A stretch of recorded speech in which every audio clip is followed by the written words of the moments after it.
मेरा ये वक्तव्य राज्यवर्धन राठौर जी के लिए है और इसलिए है क्योंकि शर्म आती है ये सोच के किसी समय में आप भारतीय सेना का हिस्सा थे। शर्म आती है ये सोचकर कि किसी समय में आप इस देश के शौर्य और पराक्रम की वो वर्दी पहनते थे जिसको पहनकर लोग अपने आप सच बोलते हैं। आपने 3 दिन पहले लोकसभा में एक वक्तव्य दिया जो निहायत ही घटिया था और जिसमें आपने कोरा सफेद झूठ बोला और यह आपकी संगत का असर है, क्योंकि जिस संगत में आप रहते हैं वहां पर जितना ज्यादा जो झूठ बोलेगा उतना आगे वो जाएगा। जिस कारगिल के युद्ध के आप हिस्सेदार थे वहीं पर एक जाबाज भी था, एक योद्धा था जिसकी पत्नी के साथ वो भयावह हादसा हुआ मणिपुर पर, जिसके लिए आपके मुंह से एक चू नहीं निकला। तो जो अपनी सेना के योद्धा का नहीं हुआ वो किसका सगा होगा? आपके इतने नीचा गिरने की जरूरत क्या थी? आपके झूठ बोलने की जरूरत क्या थी?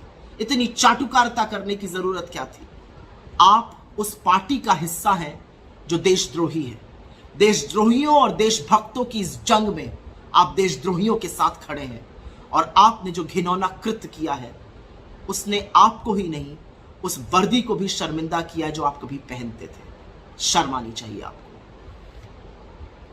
और एक चीज मैं जाते जाते आपसे पूछना चाहती हूं, क्योंकि आप योद्धा रह चुके हैं, क्योंकि आप भारतीय सेना का हिस्सा थे, कभी सोचा है और कभी पूछा है, हैसियत है आपकी पूछने इसके लिए कि देश के प्रधानमंत्री से उन्होंने चीन को क्लीन चिट क्यों दी? कभी पूछा है मोदी जी से कि 18 बार चीन जाते थे, क्या करते थे वहां जाकर? कभी पूछा है कि जब जाबाजों की शहादत हुई और 20 सैनिकों की शहादत हुई गलवान में, उसका बदला हमने क्या लिया? हमने बफर जोन क्यों बना लिया अपने पेट्रोलिंग पॉइंट्स? हमने स्ट्रेटेजिक पॉइंट से क्यों पीछे हट गए?